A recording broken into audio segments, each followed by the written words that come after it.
Alright, cool. We finally got a boom microphone on our desk. This is another animated story video. This one is called My Girlfriend is a Psycho Part 1, and this is by I Told My Story. I'm gonna have their link down below. But yeah, let's give this a shot and let's watch it. I might have to make this video in 4 parts just because part 1 of this video, I'm gonna have to make it 2 parts because I can't use the entire video. So I'm gonna cut it in 2 parts. And then part 2 to this video that reveals the finale. I haven't watched these videos. I'm gonna have to make that another thing into 2 parts because that one is also a 10-minute video that I'm gonna split into 5-minute videos and then stretch it over to 10-15 minutes on my channel. If you guys want to go watch the entire video to this, it's linked down below. And hopefully that this microphone is giving you guys clear audio. I can turn the volume up just a little bit or even down, but I'm just gonna keep it to where it is right now. And yeah, I guess let's start. Have you ever had a platonic love? That innocent excitement, the dreams that make your heart flutter.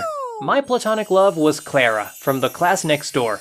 Clara wasn't just an ordinary girl. Her beauty and confident demeanor turned heads the moment she walked into the school. One day, something straight out of a movie happened. I was rushing down the hallway, lost in thought. Clara was walking toward me from the opposite direction. Suddenly, we collided. We both stopped and looked at each other.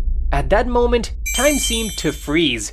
But time seemed to freeze for you or for the both of you? For the time being right now, it looks like it's frozen for the both of you. My heart pounded as if it would leap out of my chest.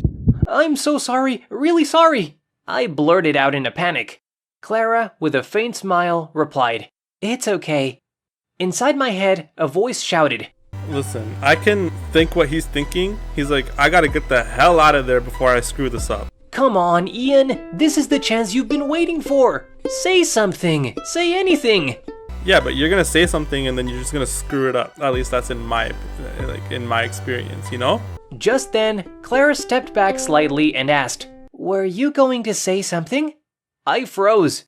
I stammered. My mind went blank. Summoning a shred of courage, I finally said, would you like to grab a coffee at the cafeteria before class starts?"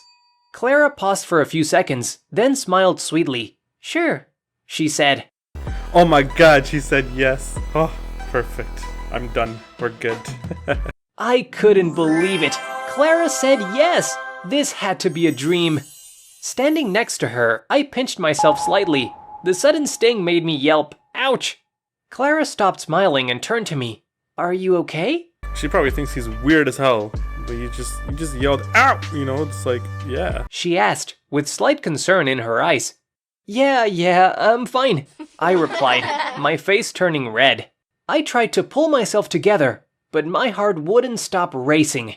"Yeah, Clara, I'm okay, you know, I'm just nervous and everything, but you know, that's just how it's gonna be from now, like, you know, like, or unless if you want to like become my date and everything, then that's fine too, right? I can calm down just knowing the reassurance of you being my date, but like I can't really summon up the courage to ask you." "What are you doing, Ian? You're making a fool of yourself," I thought.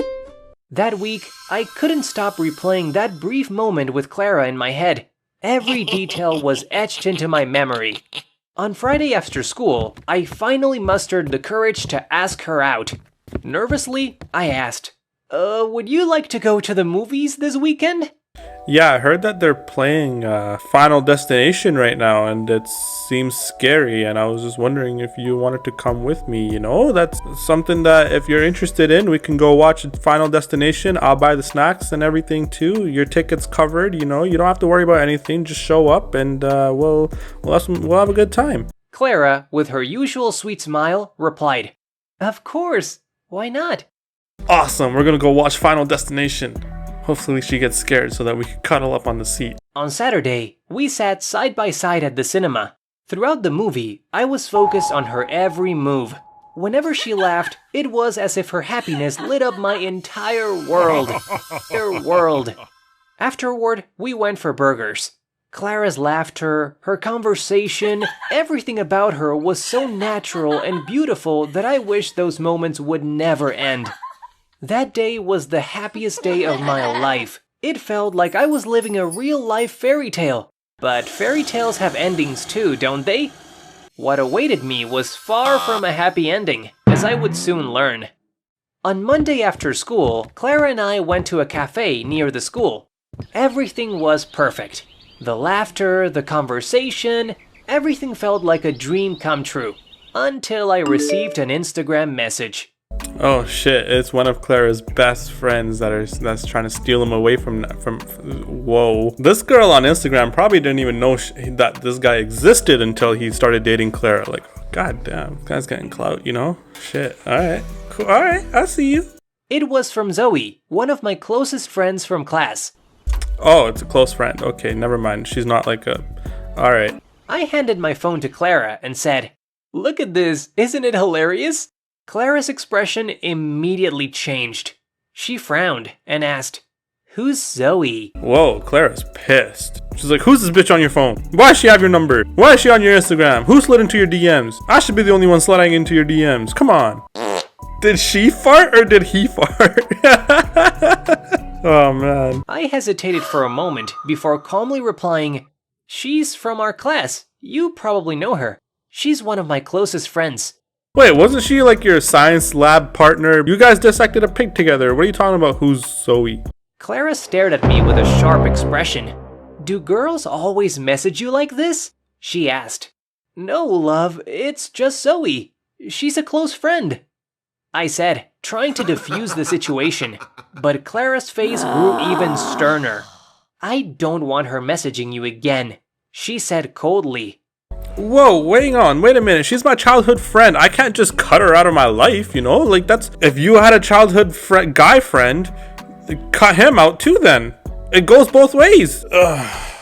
Shit, it's becoming toxic now. Oh, shit. Thinking it was a harmless bout of jealousy, I teased, "Oh, are you jealous of me, love?" Her response wasn't what I expected. "Yes, I am. In fact, you're going to delete her from Instagram," she said firmly. "Wait, what? Where did this come from?" I asked, bewildered. Before I could say more, she stood up.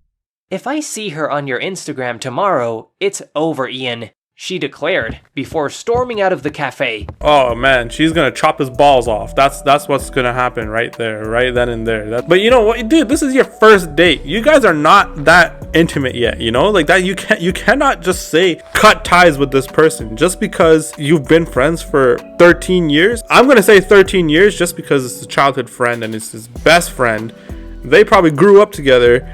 They started off as neighbors when they were like 3, and now they are in grade 10.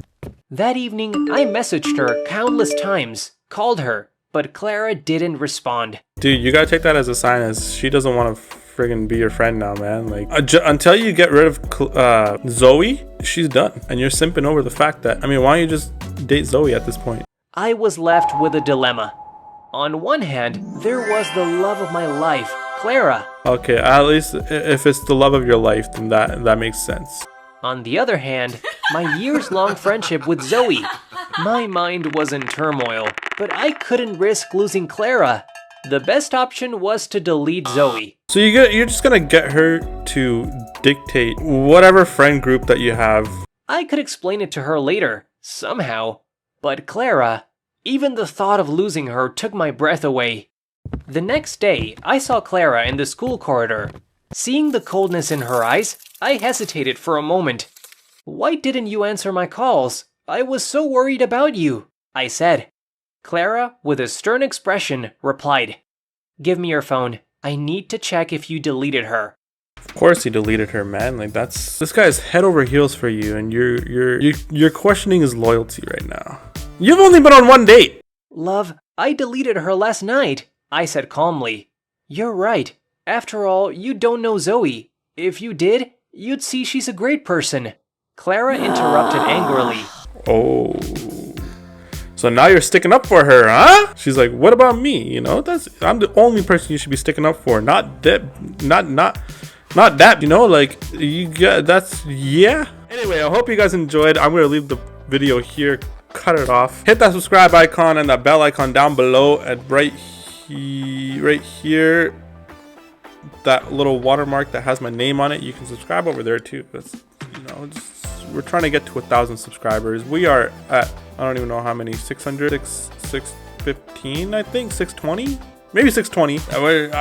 We're climbing up the ladder. Just last month we were at 550. Shit, you guys are coming back. You guys are subscribing. I appreciate that a lot. I love you guys. She's actually a psycho. This person is actually a psycho. I don't know how else to explain it. Like she's like you can't talk to any other women other than me. Like, you know, like that's kind of like, bro. So like if you guys go on a date, again, if it happens and you guys go to like a restaurant or something, am I not allowed to talk to the waitress? With that being said, I'll see you guys in the next video. Stay tuned. Peace out. And I'm feeling